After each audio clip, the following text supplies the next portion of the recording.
estatística descritiva, análise de dados, distribuição de frequências. A estatística descritiva, ela serve para descrever um conjunto de dados.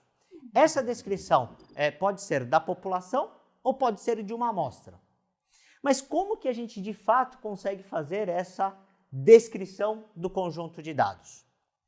Uma das maneiras de descrever esses dados é por meio da descrição do comportamento das variáveis.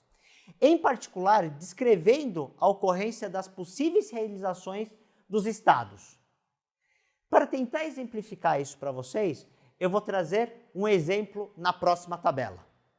Aqui eu trago a distribuição de frequência do grau de instrução dos colaboradores da empresa fictícia na unidade de São Paulo. Portanto, consoante com o grau de instrução fundamental, médio, graduação, pós-graduação, nós podemos mapear o número de colaboradores em cada grau de instrução. Por exemplo, no ensino médio, nós temos 330 colaboradores. Quando nós conseguimos mapear a quantidade de indivíduos, de colaboradores em cada grau de instrução, nós chamamos isso de frequência absoluta. Agora, quando nós colocamos esses 330 colaboradores que têm o ensino médio em um total de 1.200, nós calculamos a frequência relativa daquele estado. Portanto, 330 colaboradores que têm o ensino médio, eles representam 27,5% do total de colaboradores no ensino médio. Então, em uma coluna nós temos a frequência absoluta, que é o número de indivíduos, e na outra coluna nós temos a frequência relativa, que é aquele número de indivíduos em relação ao total de indivíduos da empresa. Como vimos, existe a frequência absoluta e a frequência relativa para descrever a distribuição de frequência. A distribuição absoluta, embora ela mostre o número de indivíduos, e muitas vezes isso já é muito importante para a nossa tomada de decisão, mais interessante é quando nós utilizamos a frequência relativa, porque ela permite comparações entre realidades com a mesma estrutura. Então, para tentar exemplificar isso para vocês, considerando a unidade de São Paulo, eu vou apresentar agora, na próxima tabela, como que é o grau de instrução para a unidade do Rio de Janeiro. Nesse exemplo, eu trago a distribuição de frequência do grau de instrução dos colaboradores da empresa fictícia, mas agora no estado do Rio de Janeiro. São os mesmos graus de instrução, portanto, fundamental, médio, graduação e pós-graduação, e também nós colocamos aqui a frequência absoluta e a frequência relativa.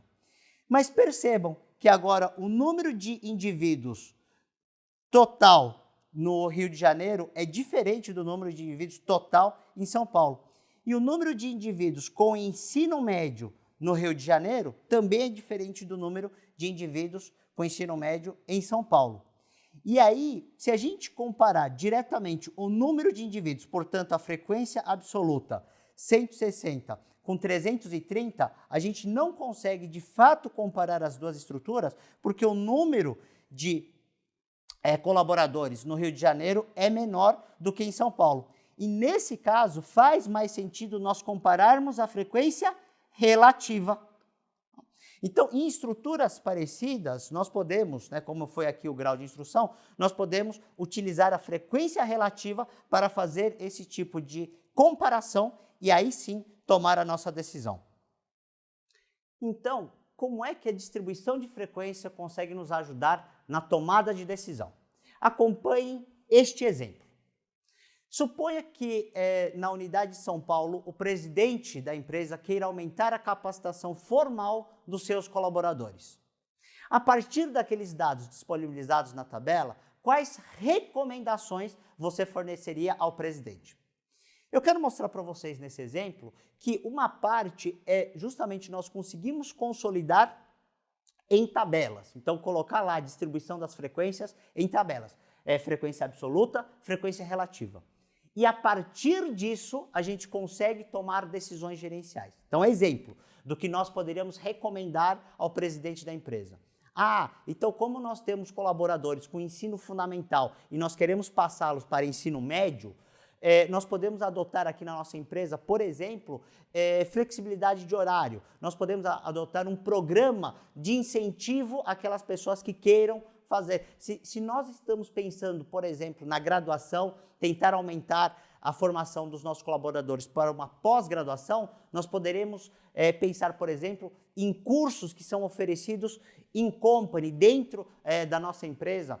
Então percebam que são tomadas de ação gerencial, mas que essas tomadas elas surgem a partir das frequências absolutas, frequências relativas. Então, percebam como que, de novo, os dados nos ajudam a tomar essas decisões melhores. Essa é a relação que existe entre os números e as decisões que nós estamos tomando. Por outro lado, existe um caso em particular que merece o nosso interesse, que é o caso das variáveis quantitativas contínuas. Então, como que nós fazemos a distribuição de frequência das variáveis quantitativas contínuas, justamente porque elas podem assumir valores muito quebrados. Então, merece esse tratamento diferenciado. Uma das maneiras de nós resolvermos, e é a melhor delas, é a divisão em classes. Então, essas divisões nós vamos pegar faixas. Se a gente considerar, por exemplo, uma variável do tipo salário, que ela pode aparecer muito quebradinha, né, com vários centavos, ao invés de nós trabalharmos com cada número, nós conseguimos juntar, aglutinar um conjunto de números no que nós estamos chamando aqui de classes. Tá? Então, nós vamos separar um conjunto grande de dados em faixas, em classes. E essas classes, elas podem ser feitas por meio da experiência do pesquisador, né, e principalmente quando esse pesquisador, esse profissional, ele conhece muito do assunto, ele já tem uma ordem de grandeza de quantas classes ele pode atribuir. Então, a gente pode pensar em classes de renda, né? A gente pode pensar em classes de salário, tá? E esse número de classes que vão ser feitas depende um pouco de quanto que eu quero em termos de discriminação. Então, um número excessivamente pequeno de classes pode levar a perda de informação. Então, é como se eu classificasse salários em quem ganha até R$6.000 e quem ganha de R$6.000 para cima. Vejam que em cada grupo, né, de 0 a R$6.000, eu posso incluir pessoas com salários muito diferentes. Então, eu tenho pessoas muito diferentes, né, indivíduos muito diferentes, dentro da mesma classe. Isso, em termos de perda de informação, isso é muito ruim. Tá?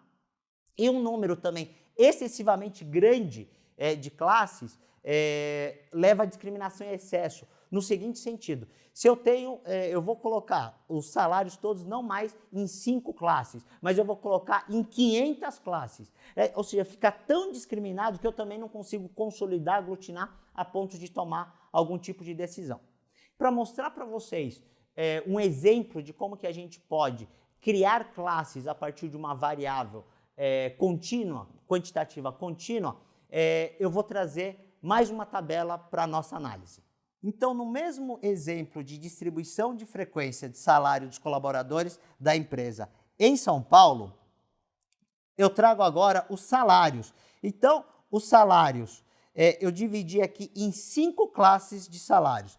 Até 1999 com 99, até 3.999 com 99 e assim sucessivamente. Então, eu dividi aqui em 5 classes de salário. Novamente, os conceitos de frequência absoluta e frequência relativa, frequência absoluta é o número de indivíduos com aquela classe de salários. Por exemplo, o indivíduo que recebe de 2.000 a 3.999 são 305 indivíduos. Esses 305 indivíduos, num total de 1.200, eles representam 25,42%. A lógica de construção da frequência absoluta e da frequência relativa é muito parecida com o que nós discutimos anteriormente. Mas nesse exemplo eu quis mostrar para vocês como é que a gente pega uma variável contínua, quantitativa contínua e divide em classes. Da mesma feita, a gente consegue calcular frequências absolutas e frequências relativas, uma vez que a gente tenha essas classes bem definidas. A lógica de construção da frequência relativa e da frequência absoluta é muito parecida com o que nós vimos anteriormente. A frequência absoluta, considerando o número de indivíduos em cada uma das classes, e a frequência relativa é esse número de indivíduos em relação ao total de indivíduos, dando ali um percentual. Portanto, a construção ela é muito parecida. E concluindo esse material, a parte mais importante é nós entendermos que a distribuição de frequências e tabelas que são relativamente simples de serem construídas, elas já nos ajudam bastante na nossa tomada de decisão. Tá? Então, um conjunto grande de indivíduos, eles podem ser sintetizados, consolidados em distribuições de frequências e isso a gente já consegue utilizar como base para tomar nossa decisão. Faço votos para que a gente consiga utilizar, para que vocês consigam utilizar distribuições de frequência no dia a dia de vocês para que tomem decisões melhores. Bons estudos!